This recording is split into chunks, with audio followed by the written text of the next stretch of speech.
em chưa mong chờ nhiều. Đôi ba lại ngọt ngào em bỏ ngoài tay, Insta bao lại trao nhưng em chẳng hứng thú một ai. Ba má đã giúp rồi nhưng quanh năm em vẫn luôn chỉ một mình như thế. Nấu bữa sáng một mình, khi mặt trời lên. Đang lên phim Hàn Quốc cũng một mình nhưng là về đêm. Nhưng còn đâu cần ai phải nằm kề bên. Đâu cần ai phải nằm kề bên. Thì ngồi là love story em lại thấy hàng trăm cặp đôi vẫn là tay trong tay. Nhiều khi em cũng muốn được ôm và có một giấc ngủ say trong vòng tay người. And you said you had to be alone. Thì em vẫn muốn được thì không muốn được không. Vậy baby em muốn tình yêu và mắt luôn be happy. Vì bài hát này không thể về tình yêu, bài hát này về nhiều điều hơn thế. Bài hát này chẳng thể về tình yêu, baby em chưa hiểu.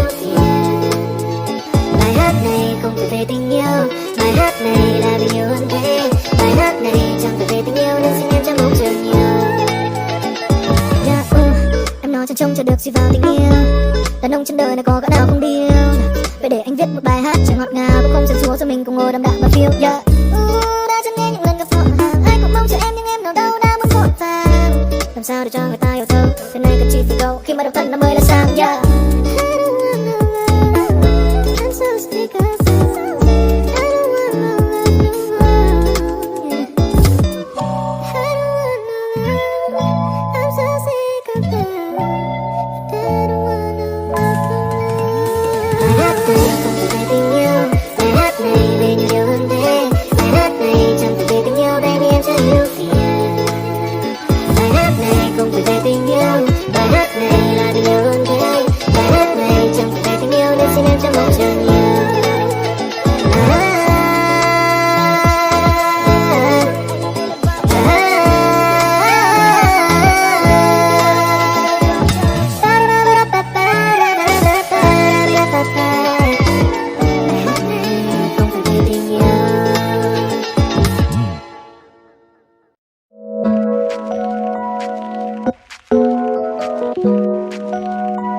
Trong màn đêm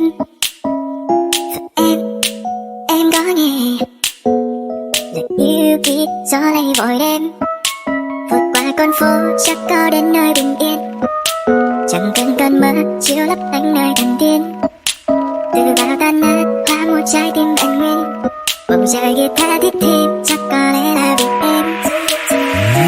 Giữa cung trời hoa màu đôi mình có nhau, dưới cung trắng êm đềm cùng nhau ước ao. Dẫu có khi ta sầu vì không thấy nhau, vẫn yêu nhau đông đầy cho nghìn kiếp sau. Em có nghe một xuân trong tim rộn vang.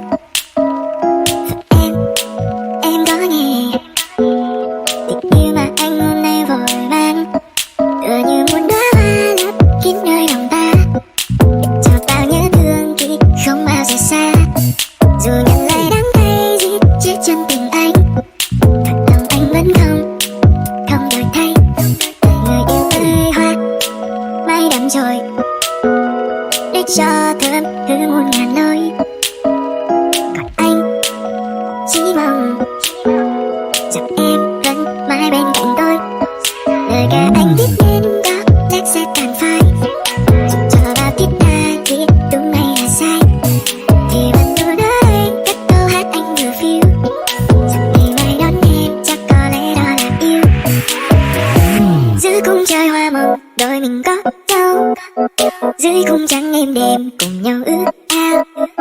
Dẫu có khi ta sầu vì không thấy nhau, vẫn yêu nhau đông đầy trong một kiếp sau.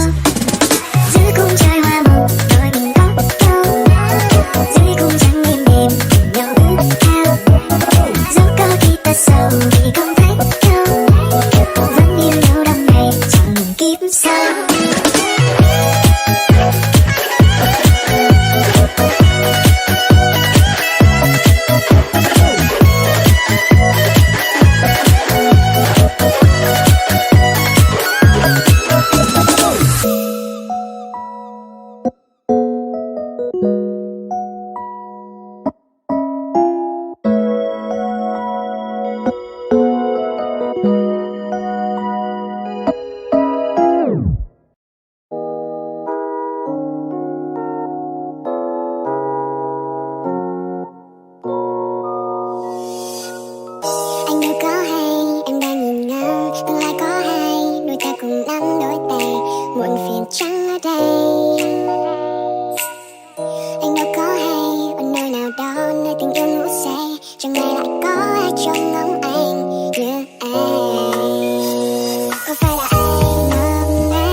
không cần đến mà giây để anh nó yêu em, nhưng cần hết một đời để anh có thể chứng minh điều đó. Anh cần phải thức trắng thêm bao nhiêu đêm để không nói yêu em, thay vì ta hết tâm tư theo chiều gió. Chỉ vài ba lần đôi dừng đợi nhau trong cánh tay mà tình đã say thật chẳng hay anh xa lầy. Em mà em chờ anh một chút thôi, đừng quá môi từng ngày tháng trôi trong cái môi ta có đôi. Có phải là anh em có tình nhưng không biết, nhiều khi tay em trong vô thức nắm lấy tay anh. Càng một lời thì thầm nói đi người yêu em, sẽ một lần cơn sẽ gửi cho người mới nên đừng lạnh lùng như thế, mình ngồi gần như thế, just say you love me. Người đâu có hay ngây ngô đã vô tình cho lòng anh thương nhớ. Tình yêu đến nhanh với em nhưng anh thì phải khuất mặt ngông ngơ. Một lời nói đôi khi có thể giúp phai đi những giọt buồn trên mi. Người hãy nói yêu em đó nắng sớm ban mai, không phiền lo mỗi đêm.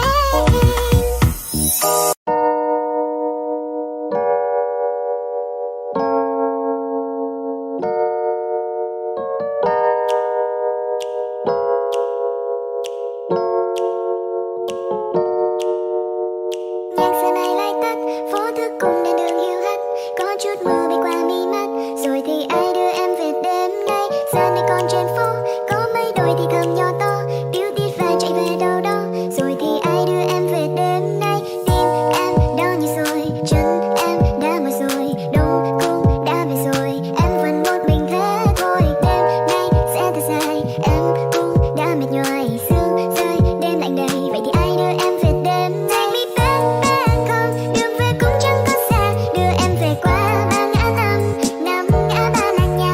Take me back, back home, đường về cũng chẳng có xa, đêm khuya rồi sao không có ai đưa em đi về nhà. La la la, la la la, ai đưa em về. La la la, la la, không ai đưa em về. Let me take you home baby, làm việc from 9 to 5, tăng ca thật mỏi mệt em biết về cùng ai. Đường về tuyệt nhiên là không khó, nhưng mà có lẽ sự cô đơn sẽ khiến đôi chân em mỏi đó. Em đi đâu xa nên anh đưa về nhà, đừng về một mình vì đường nhiều người quá, không đi quá vội, anh đây sẽ đợi vì dừng bao nhiêu lần đèn đỏ chỉ khiến anh vui thôi. Tim em đau như rồi, chân em đã mỏi rồi, đông cũng đã về rồi, em vẫn một mình thế thôi. Đêm nay sẽ thật dài, em cũng đã mệt nhoài, sương rơi đêm lạnh đầy, vậy thì ai đưa em về đêm nay. Take me back, back home, đường về cũng chẳng có xa, đưa em về qua ba ngã năm ngã ba là nhà. Take me back, back home, đường về cũng chẳng có xa, đêm khuya rồi sao không có ai đưa em đi về nhà. La la la,